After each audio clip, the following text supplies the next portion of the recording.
The recent discovery of gold plates in an archaeological site located in the ancient tomb found in Panama reveals the past of the ancient history of the inhabitants of Panama. In 2011, in Panama, a major discovery was made. A pre-Columbian cemetery was discovered with the remains of bodies, weapons, and artifacts made of gold.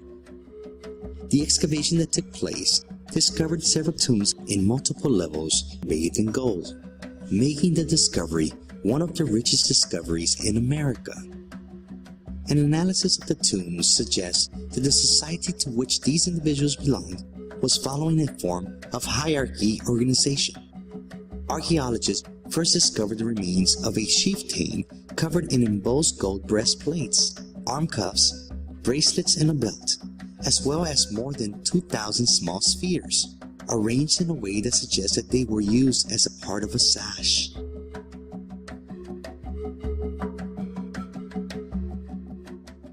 Fort Davis Museum's team of archaeologists are a mixture of nationalists and international professionals in the area of pre-Columbian artifacts. Archaeological fieldwork is not the romantic treasure hunt sometimes seen in the movies. On the contrary, archaeology is a blend of scientific disciplines requiring methodological attention to procedure and detail. All of our expeditions are staffed by skilled individuals with specialized knowledge.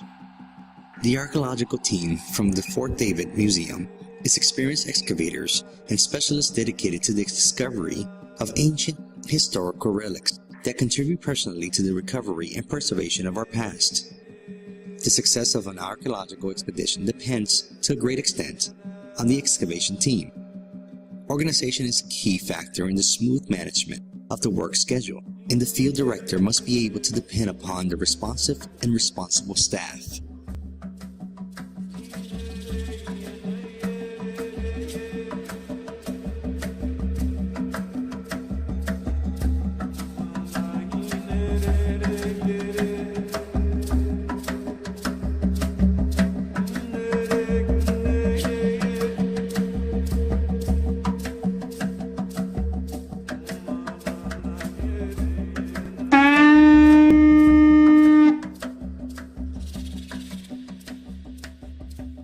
The ancient cave and tomb of Cacique El Kibian Malchia.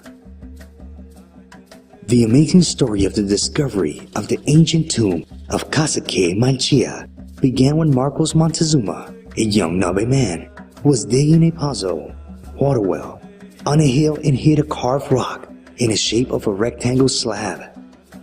As he hit the rock slab with his pick, it made an empty echo sound. At first, Mr. Montezuma thought he hit an old septic tank.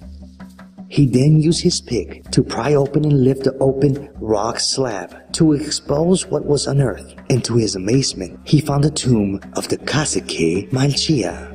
Mr. Montezuma went into the tomb to find ancient relics including ceramic pots filled with animal skins wrapped up with ancient writings and hieroglyphics, and gold pieces including a wooden chest gilded covered in gold next to the mummified Cacique El Kibian Malchia.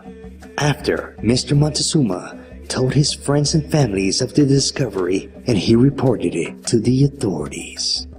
The tomb of Cacique El Kibian Malchia is in the cave that was sealed at both ends with rocks and mud. Today, the two ends of the cave are open and tourists can enter the tomb of Cacique Malchia to discover the hidden mysteries and treasures of an ancient pre-Columbian lost civilization. I will present to you evidence of the discovery of the Ark of the Covenant found here in Panama. Stories told by Spanish writers who chronicled the conquest and the ancestral customs that continue on in the indigenous villages in modern Panama are valuable sources of information for learning more about what life was like for these powerful warriors. Panama, a narrow strip of land 700 kilometers long, which connects South America with Central America.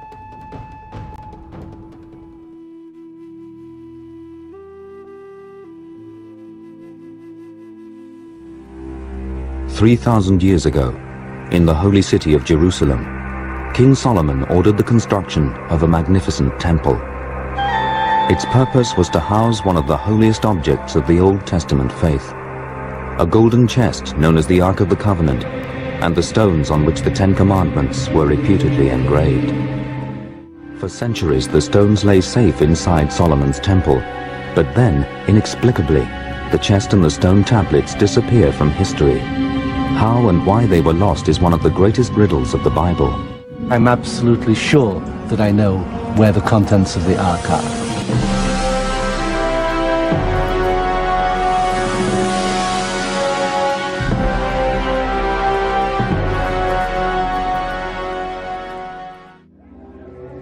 The Bible says that Moses went up to the mountain to talk to God for 40 days. At which point God gave Moses, for the children of Israel, the Ten Commandments and instructions how to build a box to contain them. This box, called the Ark of the Covenant, was a box made of wood covered in gold with some gold statuary above it. If one thinks about it carefully, the box was man-made. Yes, according to God's instructions, but nevertheless made by man. The Mediterranean Sea, 5th century BC, a great commercial network created by the Phoenicians. In hundreds of archaeological sites scattered around the Mediterranean, objects are often found that are completely extraneous to local civilizations and cultures.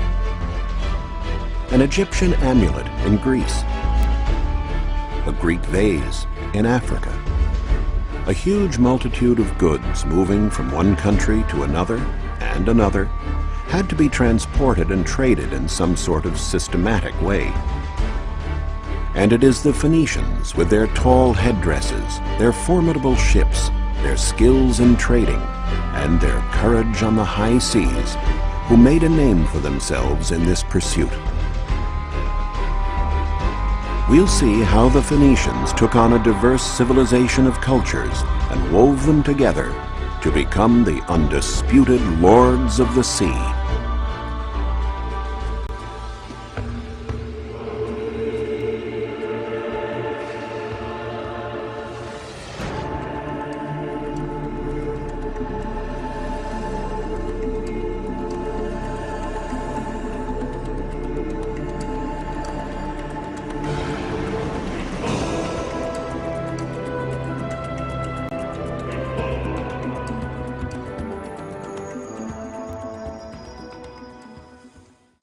The trail must start with what the Bible says about the loss of the Ark.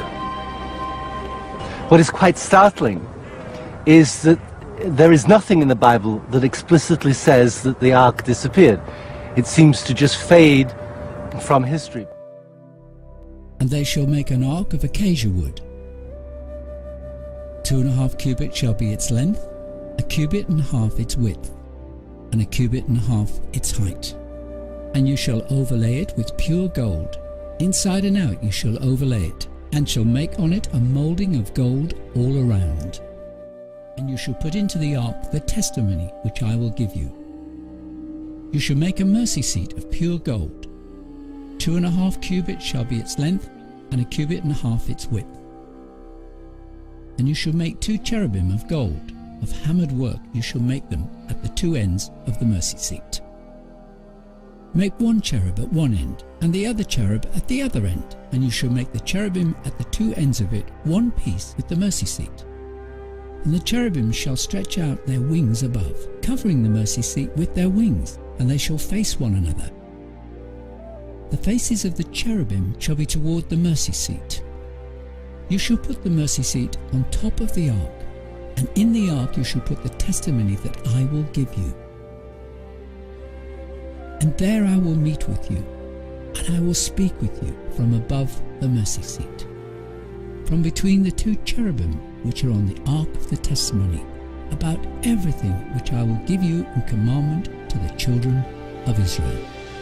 Contact us for general information about exhibitions and the dates of the expos, tours at the archaeological sites, reservations for conferences, weddings, birthdays, anniversaries, or special events.